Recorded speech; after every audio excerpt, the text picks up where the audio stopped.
Vous êtes sur l'épisode 1-3-3 avec mon invité, Marco Bernard.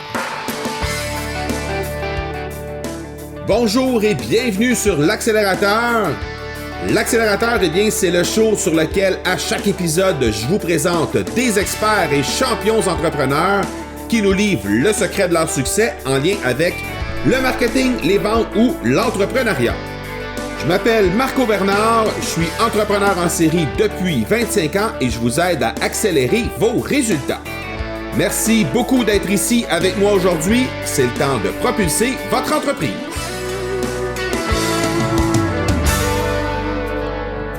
La plus belle des qualités, être soi-même et l'assumer.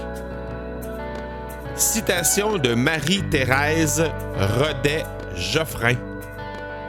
Je trouvais que ça allait à merveille avec le sujet du jour. La raison pour laquelle je voulais vous présenter ce sujet et je voulais vous présenter cet invité, et là, probablement que je vous fais sourire parce que vous avez entendu que l'invité du jour était moi-même. J'avais annoncé la semaine dernière un invité tout spécial. Effectivement, c'est spécial parce que c'est la première fois que je fais mon propre interview.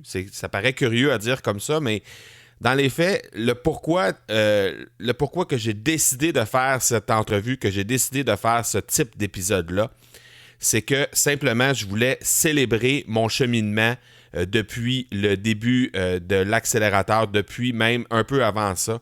Je voulais vous amener également une réflexion sur la façon de déterminer la valeur que vous avez pour les gens en termes de dollars, mais aussi simplement la valeur réelle que vous avez pour les gens, même si on ne parle pas nécessairement d'argent, qu'on ne parle pas de côté pécunier de la chose.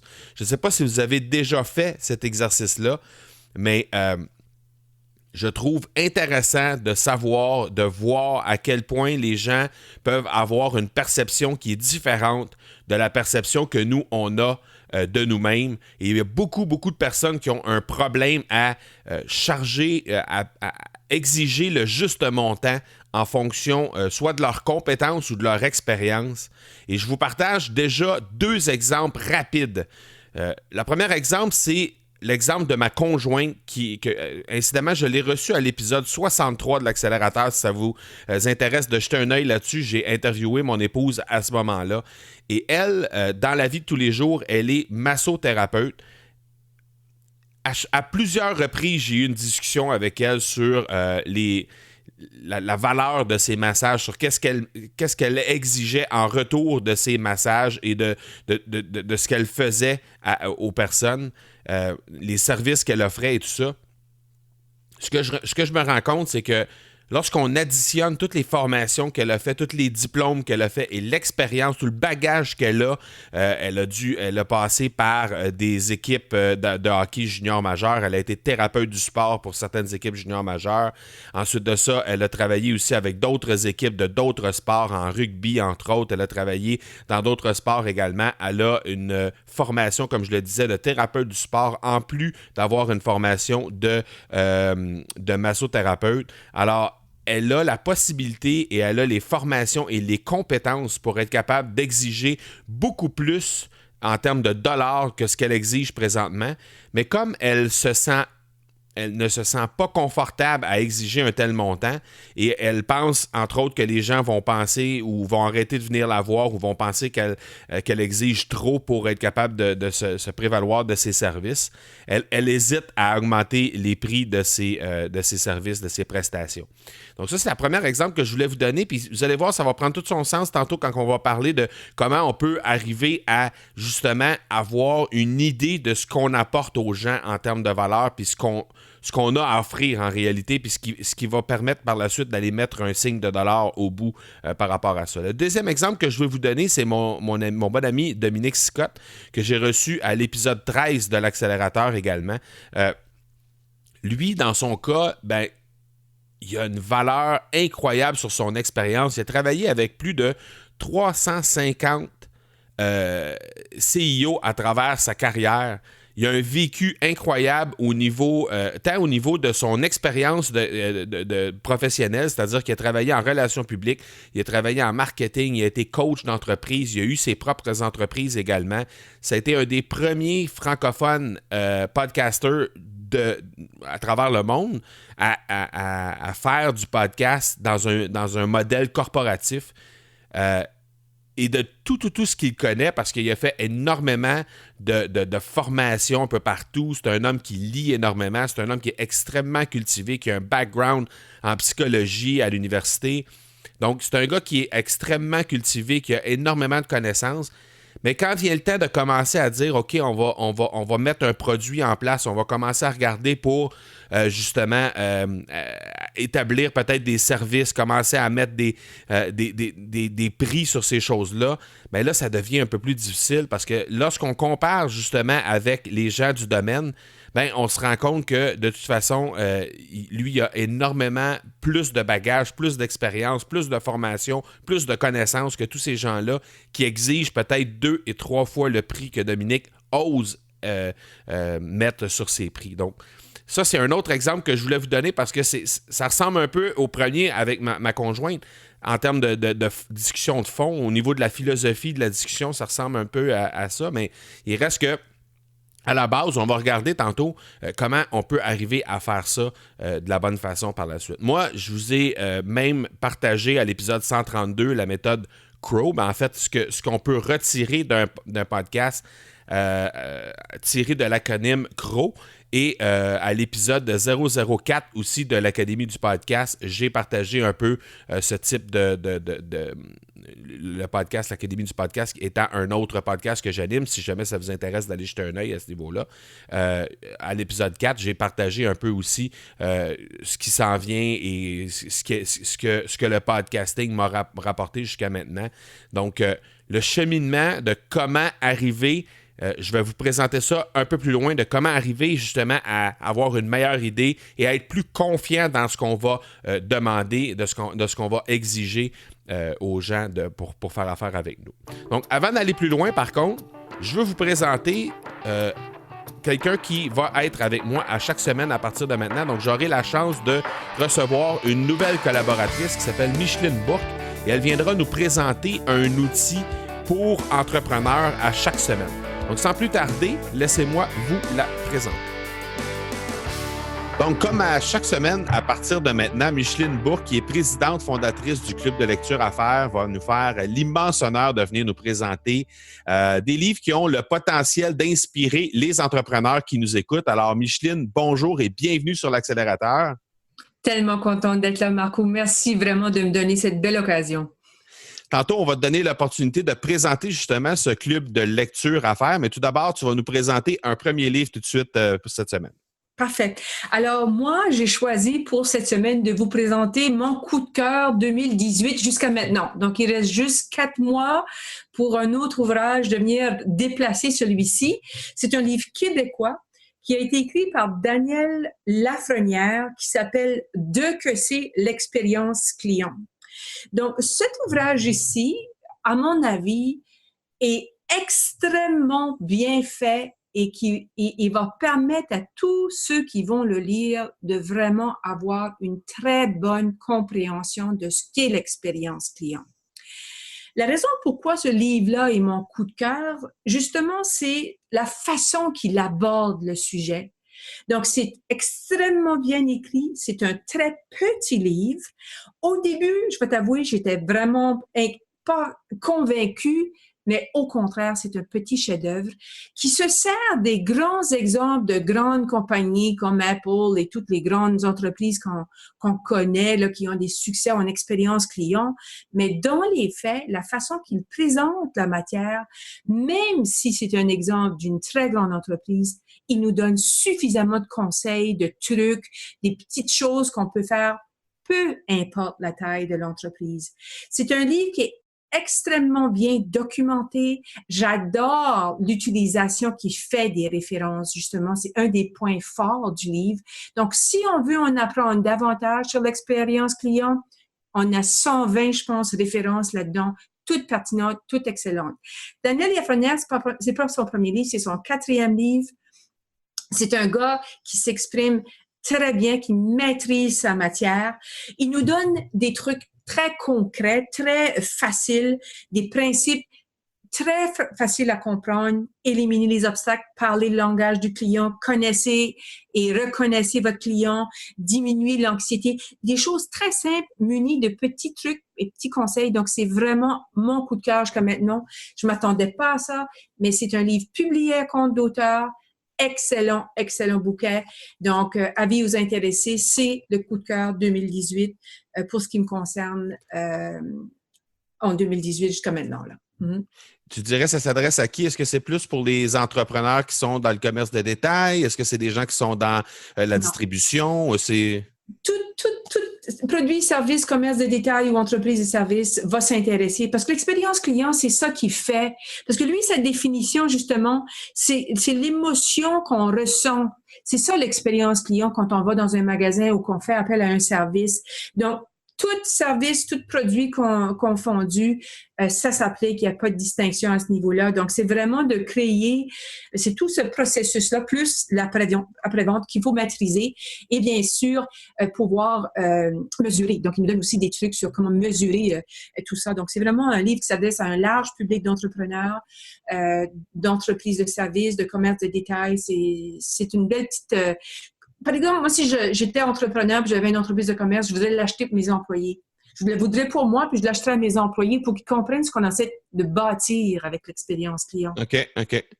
Donc, de caisser l'expérience client de Daniel Lafrenière. Oui, puis pour se le procurer, on va sur son site du même nom, puis on peut l'acheter comme ça. Très, très bon et magnifique petit bouquin. Excellent. Ben, gros merci, Micheline. Et comment on peut te trouver, toi et le club de lecture à faire maintenant? Moi, c'est clubdelectureaffaires.com, donc affaires au pluriel. Le club, c'est la mission du club, justement, c'est de contribuer au développement professionnel des gens d'affaires, des chefs d'entreprise, en leur proposant de revenir et de continuer d'utiliser la lecture comme outil d'apprentissage. On est dans un climat où il y a beaucoup de transformations, le monde bouge, la lecture n'a jamais été aussi importante et aussi pertinente. Et moi, je veux faire rayonner les auteurs et je veux faire les réunir avec des lecteurs et créer des moments de synergie. Super. Ben, comme à l'habitude, on met dans les notes de l'épisode les liens pour rejoindre le club de lecture à faire. Et puis, on se reparle la semaine prochaine, Micheline. Merci beaucoup. Merci. À bientôt. Ciao. Merci énormément à Micheline Bourque, cette nouvelle collaboratrice qui viendra incidemment nous présenter des outils, des livres sur l'entrepreneuriat, des livres d'affaires. Directement sur chaque épisode de l'accélérateur à partir de maintenant. Donc, merci énormément à Micheline Bourque et comme je l'ai dit à la fin de l'entrevue avec Micheline, dans les notes de l'épisode, vous avez les liens pour rejoindre le club de lecture de Micheline Bourque. Le partenaire de cet épisode, c'est l'Académie du podcast qui ouvrira ses portes dans les prochains jours, en fait, dans les premiers jours de septembre. L'Académie du podcast, c'est l'accompagnement qu'il vous faut vers la mise en place de votre podcast dans les 30 prochains jours. À travers plus de 70 vidéos, un accompagnement étape par étape et une communauté de podcasters pour vous supporter, l'Académie du podcast est la première école de podcasting francophone au monde. Rendez-vous au marcobernard.ca/académie pour en savoir plus et être les premiers à franchir les portes. Aujourd'hui, donc, je vous parle de comment établir son propre tarif, comment arriver à justifier la valeur qu'on apporte aux gens lorsque les gens sont en contact avec nous et comment arriver à déterminer ça exactement. Donc, c'est issu un peu d'une discussion entre amis. J'ai discuté avec mon ami Dominique que je vous ai présenté brièvement en début d'épisode.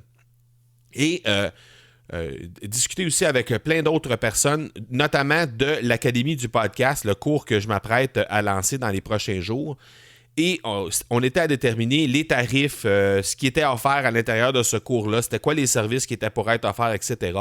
Et il y avait des comparaisons qui étaient faites également avec les cours qui sont déjà sur le marché, qui sont en anglais, mais qui sont déjà disponibles sur le marché. Donc, il y avait Pat Flynn, il y avait John Lee Dumas qui donne, entre autres, des cours sur le podcasting qui ressemblent beaucoup à en termes de format du moins, qui ressemble beaucoup à l'Académie du podcast, c'est-à-dire que c'est des séries de vidéos que vous pouvez écouter, c'est des tutoriels qui vous montrent étape par étape exactement comment lancer votre propre podcast. Et dans les deux cas que je vous ai nommés, que ce soit Pat Flynn ou John Lee Dumas ou encore Cliff Ravenscraft qu'on a reçu que j'ai reçu sur mon autre podcast qui est l'Académie du podcast, que j'ai reçu à l'épisode 3. Cliff est quelqu'un qui avait lancé une école qui s'appelle Podcasting A to Z, qui a été fermée au mois de novembre dernier. Mais dans son cas, c'était 2000 $ qui étaient exigés pour suivre ce cours-là, qui était incidemment pas mal similaire à ce qui est offert dans l'Académie du podcast. Donc, la différence principalement avec les cours qui sont toujours disponibles, c'est-à-dire ceux de Pat Flynn et de John Lee Dumas, pour les avoir acheter les deux. Donc, j'ai la possibilité de savoir exactement comment ça se passe à l'intérieur de ces cours-là.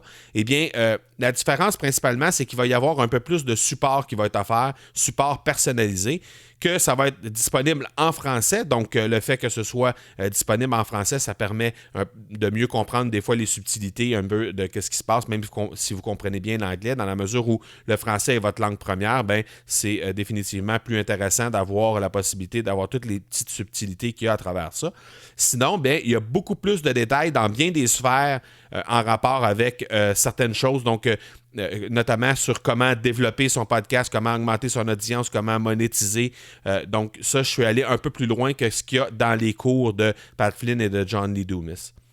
Donc, au fil du temps, j'ai discuté avec des clients potentiels, j'ai discuté avec des amis, je leur ai montré un peu ça. Même Cliff Ravenscraft, je lui ai montré la plateforme pour avoir un peu son input, son idée par rapport à ça lorsque je l'ai croisé à Podcast Movement. J'ai fait un sondage auprès de clients, auprès des gens qui ont fait la cohorte bêta que j'ai appelée, qui est comme la première cohorte, qui est comme un peu le test run, l'espèce de test final avant la mise en ligne officielle, avant le grand lancement de l'Académie du podcast. Donc, il y a eu 12 personnes qui ont passé à travers l'Académie pour vraiment me dire un peu comment ils voyaient ça, s'il y avait des choses qui étaient pas claires, s'il y avait des choses qui devaient être améliorées, etc. Donc, ça a été fait également. Et j'ai fait des sondages par rapport à ça et ça a donné que la valeur principale, ben, c'était une valeur qui était au moins similaire, sinon supérieure à ce qui était offert dans les cours de Pat Flynn et de John Lee Dumas. Donc, initialement, quand est venu le temps de vraiment regarder quel prix j'allais mettre sur l'Académie, vraiment, ben, je me suis dit, c'est quoi qui me permet, moi, Marco Bernard, d'aller mettre telle valeur sur ce produit-là, parce que on s'entend que John Lee Dumas et Pat Flynn, ce sont des gens qui ont une notoriété incroyable sur le web, sur des cours en ligne, etc. Et dans le monde du podcasting, dans le cas de John Lee Dumas, c'est quelqu'un qui a plus de 2000 épisodes en arrière de la cravate au moment où on se parle.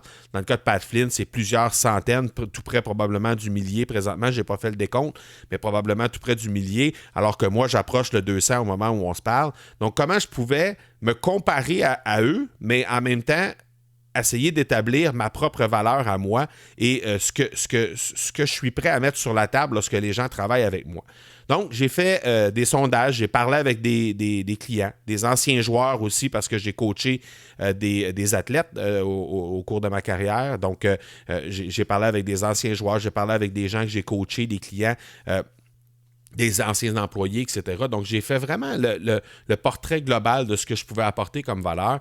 Et la valeur principale que les clients retirent de faire affaire avec moi, c'est qu'il y avait trois grandes lignes qui sortaient. C'est que je pouvais être en mesure de tirer une ligne directrice qui était vraiment orientée vers des résultats, que j'avais une disponibilité qui était vraiment très, très marquée, qui était vraiment au-delà des gens avec lesquels ils faisaient affaire normalement, et que j'avais un grand réseau de contacts qui, évidemment, a grandi encore plus avec l'accélérateur, maintenant que j'ai eu une centaine d'invités sur mon podcast. Donc, ces gens-là, ben, c'est des gens de qualité, c'est des experts, c'est des champions qui sont maintenant dans mon réseau et qui me permettent d'agrandir, qui me permettent d'agrandir, le réseau en question.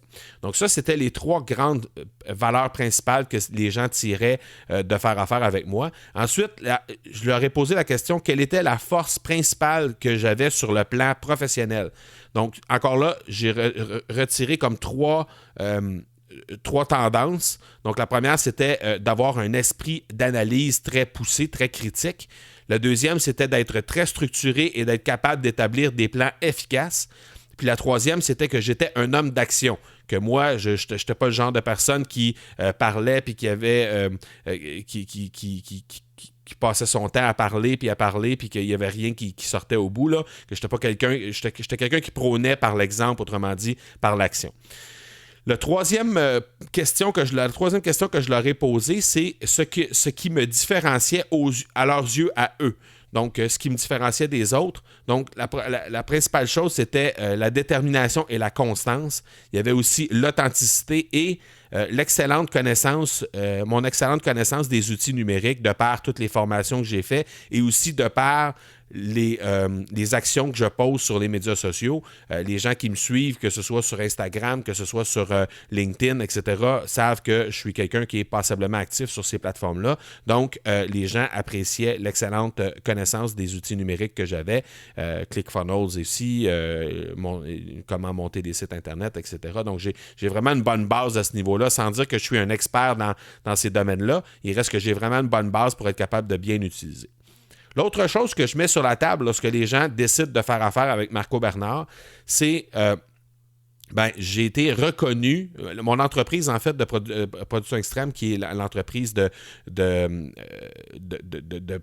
d'objets promotionnels et de vêtements promotionnels que j'opère avec mon frère et mon père, a été reconnue à titre d'entreprise de l'année en 2010, 2011 et 2013.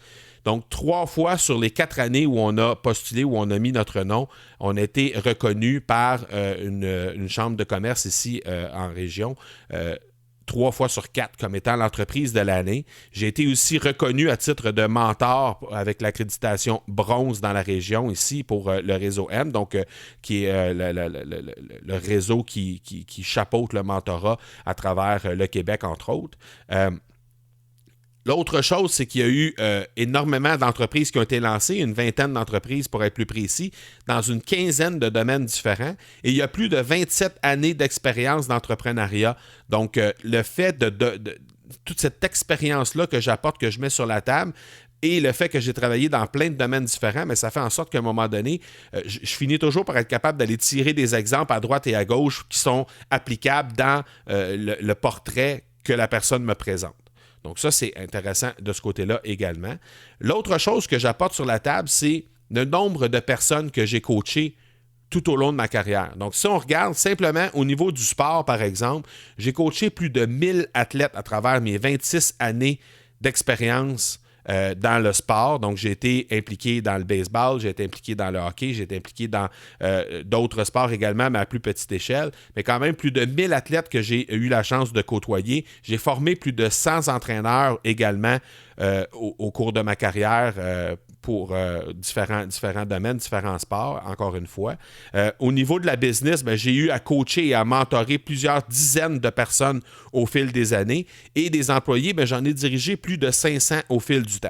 Donc, si on additionne tout ça, ça fait quand même tout près de 2000 personnes qui m'ont côtoyé et que j'ai eu la chance de diriger ou de coacher en cours de route. Donc, encore une fois, ça fait en tout cas, tout près de 2000 caractères différents, 2000 personnalités différentes qui font en sorte qu'à un moment donné, quand on apprend à côtoyer ces gens-là, quand on apprend à devoir les diriger, à devoir les former, à faire des meilleures versions d'eux-mêmes, on apprend à travailler avec les différentes personnalités, on apprend à travailler avec les différentes caractéristiques des personnes pour faire en sorte qu'on est capable de tirer le meilleur d'eux-mêmes par la suite. Et de ce fait, j'ai demandé évidemment des témoignages à des joueurs, j'ai demandé des témoignages à des clients. Et de ça est découlé ce que je vous ai parlé juste avant, lorsque je vous ai parlé des valeurs que les gens pouvaient tirer de faire affaire avec moi, des forces principales sur le plan professionnel que les gens me reconnaissaient ou de ce qui me différenciait aux yeux de ces gens-là. Au niveau du podcast, une autre chose que je mets sur la table, c'est que j'ai moi-même lancé 3 podcasts, mais en fait, il y en a un qui a été relancé une deuxième fois. Donc, c'est comme si j'avais lancé 4 podcasts. J'ai reçu parmi les invités, puis là, je veux pas je veux pas faire du name dropping, mais je veux juste vous nommer quelques personnes que j'ai reçues. J'ai reçu Serge Beauchemin, le Dragon. J'ai reçu Martin Latulippe. J'ai eu la chance d'avoir également Jean-Marc Léger, qui est le grand dirigeant, le grand patron de la firme Léger Marketing. J'ai reçu Karine Champagne, j'ai reçu Mélissa Normandin-Roberge, j'ai eu la chance d'avoir Jenny Duquette également qui était de passage là, il y a quelques mois sur l'accélérateur également, Stan Leloup que j'ai reçu aussi, François Lemay.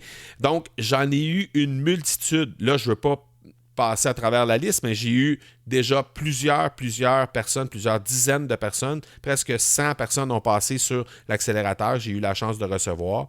Je vais avoir la chance de recevoir bientôt Dave Jackson sur mon autre podcast, l'Académie du podcast, qui sera de passage sur ce podcast-là, mais qui a été intronisé au temple de la renommée du podcast. Donc, je vais le recevoir sur le podcast. J'ai reçu Cliff Ravenscraft, j'ai reçu Zach Renaud-Vedine sur ce même podcast-là, qui est le directeur de Google Podcast. Donc, quand on regarde ça, ça fait un réseau qui est agrandi, ça fait un réseau qui est vraiment important. Et ça donne déjà la possibilité d'avoir des informations qu'on peut aller chercher à droite et à gauche lorsqu'on a des questions, que ce soit pour un client ou que ce soit pour moi-même. Dès que j'ai des questions, que je veux approfondir un sujet en particulier, je regarde dans mon réseau. J'ai des questions sur la publicité Facebook, je vais lâcher un coup de fil ou je vais envoyer un courriel à Olivier Lambert. J'ai des questions sur le marketing par courriel ou le marketing en ligne, je vais contacter mon ami David Grégoire. Donc, ça donne un réseau agrandi, ça donne la possibilité de jeter un coup d'œil, d'aller approfondir des sujets lorsqu'on en a besoin. Donc, le fait de lancer 3 podcasts dans le monde du podcasting, c'est définitivement intéressant. C'est ce que je mets sur la table également. J'ai eu la chance, à travers tout ça, aussi dans le milieu du podcasting, de coacher des dizaines de podcasters déjà. Donc, ça, c'est intéressant également. En termes de producteurs de contenu professionnel, depuis le 28 août 2012, j'ai écrit ou produit plus de 1300 pièces de contenu depuis le 28 août 2012. Donc, ça veut dire qu'en 6 ans, parce qu'au moment où on se parle aujourd'hui, on est le 29 août, donc 6 ans et 1 jour pour être plus précis, 1340, j'ai fait le décompte hier, 1340 pièces de contenu qui ont été créées en 6 ans, ce qui veut dire plus de 200 pièces de contenu par année. Ça veut dire que c'est un contenu, c'est plus qu'un contenu à tous les 2 jours qui est créé depuis 6 ans. Donc, quand on parlait de constance tantôt, quand on parlait de persévérance, tout ça, bien ça fait partie de ça. Donc, que ce soit par des articles qui ont été écrits sur mes articles de blog, sur différentes plateformes de médias sociaux, un peu partout sur le web à titre de guest blogger, que ce soit aussi des épisodes de podcast qui ont été créés à droite et à gauche, ou encore des vidéos qui ont été créées sur différentes plateformes. Le contenu qui a été créé, c'est ce que je vous dis, c'est 1340 pièces de contenu qui ont été créées en 6 ans et 1 jour. Donc ça, lorsqu'on parle de création de contenu, lorsqu'on parle de la façon de créer du contenu, c'est ce que j'amène sur la table. Je pense que les gens peuvent penser, peuvent regarder le parcours qui a été fait depuis 6 ans et ils peuvent constater que la création de contenu, c'est quelque chose que je connais. Si les gens veulent se faire trouver, si les gens veulent se faire voir sur le web, que ce soit via des articles écrits, mais surtout via les épisodes de podcast, ben, je suis la personne qui peut les aider à ce niveau-là. Ensuite, on a parlé brièvement tantôt, mais le réseau, je peux chercher des infos partout dans mon réseau. J'ai un réseau qui est très, très riche, qui est très diversifié aussi, avec un ensemble d'experts et de champions d'un peu partout, d'un peu tous les domaines. Donc, je peux facilement aller chercher de l'information par rapport à ça. Donc, ça, c'est ce que j'apporte sur la table. J'ai aussi été nommé dans le top 100 des Québécois les plus influents sur LinkedIn en 2017. Donc, ça fait partie un peu du fait que dans le fond, ce top 100-là provient directement de la grosseur du réseau qu'on a et aussi de l'interaction qu'on a avec notre réseau. Donc, ça, c'est un autre point que j'apporte.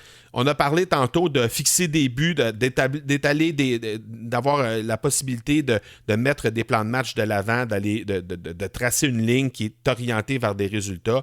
Bien, ça, c'est quelque chose que je fais dans ma vie de tous les jours. Avec toutes mes entreprises, dans mon couple, dans ma famille, un peu partout, je suis quelqu'un qui aime planifier les choses et qui aime prendre les actions qu'il faut pour atteindre les buts.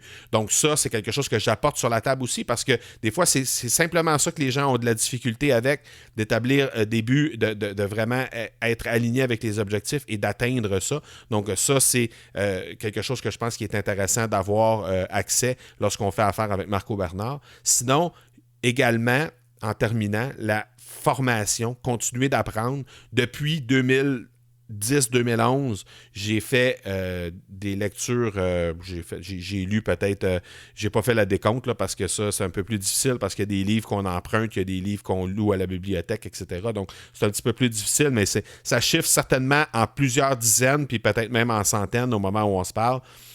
Donc, des livres sur l'entrepreneuriat, sur le marketing, sur le développement personnel.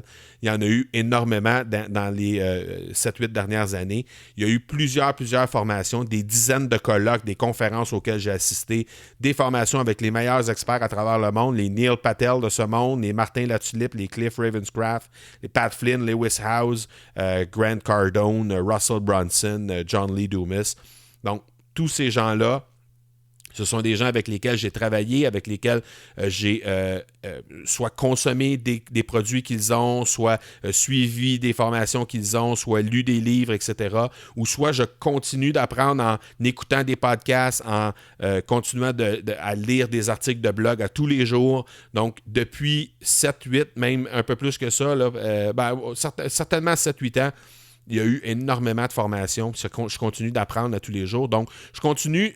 Je n'ai pas la prétention de connaître tout dans tous les domaines reliés à l'entrepreneuriat, mais je continue d'être intéressé à ça et continue d'apprendre jour après jour. Donc, c'est sûr que si quelqu'un vient vers moi et il y a une question en rapport avec l'entrepreneuriat, peu importe le domaine, que ce soit du marketing, que ce soit de la finance, que ce soit n'importe quoi qui a rapport avec l'entrepreneuriat, c'est sûr et certain que je vais être en mesure de les aider ou à tout le moins d'aller chercher l'information, soit à travers mon réseau, soit à travers les différents livres que j'ai lus, soit à travers les différentes formations. Donc, c'est sûr et certain que je vais être capable de donner un coup de main à ce niveau-là. En conclusion, donc, j'amène toute cette expérience-là. Tout ce que je vous ai dit aujourd'hui, c'est ce que je mets sur la table et je suis convaincu d'avoir ce qu'il faut pour amener une transformation chez les gens. Donc, de faire en eux une meilleure version d'eux-mêmes. À partir du moment où les gens vont venir faire affaire avec moi, lorsqu'ils vont terminer, eh bien, ils vont être devenus une meilleure version d'eux-mêmes. C'est ce qui fait que je sais que je peux faire progresser les entreprises. Je peux les aider à cheminer en leur faisant profiter de toute cette expérience-là, de tous ces points-là que je vous ai nommés, ainsi que de toutes mes connaissances. Alors, je place les prix de mes produits et de mes services en fonction de ces transformations-là. Je ne vais pas fixer un taux horaire, je ne vais pas aller me comparer en termes de taux horaire avec les gens de mon domaine. Je veux simplement être en mesure de dire la transformation des gens, la transformation des entreprises, qu'est-ce que ça vaut? Si je vous dis demain matin, vous pouvez améliorer le bénéfice net de votre entreprise de 5% ou de 10% à la fin de l'année, si vous avez un chiffre d'affaires ou si ça représente pour vous, je ne sais pas moi, 100 000 $, bien, ça me fait pas mal au cœur d'aller mettre un prix qui est en fonction du bénéfice que la personne va venir chercher. Même chose au niveau des podcasts. Je sais qu'à partir du moment où les gens vont embarquer, vont adhérer à l'Académie du podcast, 30 jours après, ils vont avoir non seulement la possibilité d'avoir de l'équipement qui est bien setupé, qui est bien mis en place. Ils vont avoir la possibilité d'apprendre comment gérer les entrevues, comment bien faire les entrevues, comment demander, comment essayer d'aller trouver les meilleurs invités possibles, comment leur demander puis essayer d'avoir le plus de oui possible lorsqu'on demande ces invités-là, même si c'est des invités qui sont très au-dessus là, de qu'est-ce que nous on est, exactement comme les noms que je vous ai nommés tantôt. Les noms que je vous ai nommés tantôt, quand on parlait de Serge Beauchemin, quand on parlait de Martin Latulippe, quand on parlait d'Olivier Lambert, quand on parlait de l'ensemble des noms que je vous ai nommés, c'est tous des personnes qui sont bien en haut de moi au niveau de la notoriété perçue sur le web. Pourtant, j'ai réussi à les avoir sur le podcast. Et dans certains cas, c'est des gens que j'ai reçus au début du podcast. Dans le cas de Martin Latulippe, Ma mémoire me dit épisode 29, quelque chose comme ça. Donc, tu sais, c'était quand même au début du processus, au début du podcast. Maintenant, aujourd'hui, lorsque j'envoie des invitations et que je liste tous les gens qui ont passé, ou en tout cas les gros noms qui ont passé sur le podcast, c'est un peu plus facile d'aller chercher des gros noms, c'est un peu plus facile d'aller chercher des gens qui sont influents. Mais au moment où le podcast a été lancé, bien, c'est un peu plus difficile parce qu'il n'y avait pas cette possibilité-là. Donc, on montre comment faire ça à l'intérieur de l'académie. On montre comment bien monter les épisodes, comment bien travailler notre son, comment être capable de mettre tout ça en ligne, de bien arrimer tout ça. Puis par la suite, bien, de comment développer notre audience, comment s'assurer d'être en mesure aussi de monétiser notre podcast, de faire des sous avec ça. Je l'ai présenté dans le dernier épisode. Avec l'acronyme CRO, je vous ai donné un peu ce qui est ressorti de l'accélérateur dans la première année et quelques là, de son existence, avec 56 000 $ sans rien avoir à vendre sur le site Internet, sur mon site Internet. Donc, un peu ce qu'on peut aller rechercher de ça. Donc, ça, on le montre aussi dans l'Académie du podcast. Et en plus de ça, il y a toute le côté support, il y a des webinaires à chaque semaine, il y a les supports de tous les autres podcasters qui sont en train de vivre la même expérience que vous ou qui ont vécu la même expérience que vous. Donc, tout ça mis ensemble, ça fait en sorte qu'il y a définitivement une valeur ajoutée, il y a définitivement une transformation qui va s'effectuer chez les gens. Et ça, le fait que vous n'avez pas à aller fouiller partout pour aller trouver ce type d'informations-là qui, dans certains cas, existent là, sur le web, on ne va pas se le cacher, il y a certaines informations dans l'Académie du podcast que vous pourriez, en faisant des recherches sur le web, si vous savez exactement quoi chercher, évidemment, mais en faisant des recherches, vous pourriez très bien trouver l'information vous-même. Est-ce que l'information que vous allez trouver en premier lieu va être une information crédible? Ça, c'est une autre chose. Mais vous pouvez très bien aller faire des recherches et finalement, au final, trouver cette information-là gratuitement. Mais de retrouver tout ça réuni à l'intérieur d'un même programme avec 70 vidéos, ça, c'est la première chose que ça se voit. C'est la première fois que ça se voit en français. Et c'est la première fois que ça se voit dans toutes langues confondues parce que il y a certains sujets, certaines thématiques qui sont poussées plus loin que même les cours qui sont donnés en anglais. Donc, c'est à partir de ça que j'ai vraiment mis le prix sur le produit. Et je vous invite à faire la même chose, que ce soit sur un taux horaire que vous chargez, que vous exigez pour faire affaire avec vous, que ce soit sur des éventuels produits que vous allez mettre en ligne ou que vous allez mettre de l'avant avec votre entreprise. Je vous invite à faire la liste de tout ce que vous mettez sur la table lorsque les gens font affaire avec vous ou qui font affaire avec votre entreprise. Un peu comme je l'ai fait aujourd'hui. Et vous allez voir, peut-être vous allez rester surpris de ce que vous allez pouvoir observer avec de ce que vous pouvez mettre sur la table et ce que les gens bénéficient lorsqu'ils font affaire avec vous ou avec votre entreprise. Et ça va peut-être changer votre mindset, votre façon de penser pour exiger par la suite les prix qu'il faut. Donc, je vous dis les liens vers mes profils parce que c'est ce que je fais à la fin de l'entrevue. Si jamais vous voulez entrer en contact avec Marco Bernard, mon invité du jour, c'est le marcobernard.ca comme d'habitude. Sinon, l'académiepodcast.ca, académie, M-I-E, podcast, P-O-D-C-A-S-T.ca. Vous allez pouvoir inscrire votre nom sur la liste d'attente et être informé lorsque l'Académie du podcast sera officiellement lancée. Donc, c'est l'heure maintenant de propulser votre entreprise et à placer la bonne valeur sur vos produits et services. Et c'est ce qui termine l'épisode 133. Je vous donne rendez-vous mercredi prochain pour l'épisode 134. D'ici là, soyez bons, soyez sages et je vous dis ciao!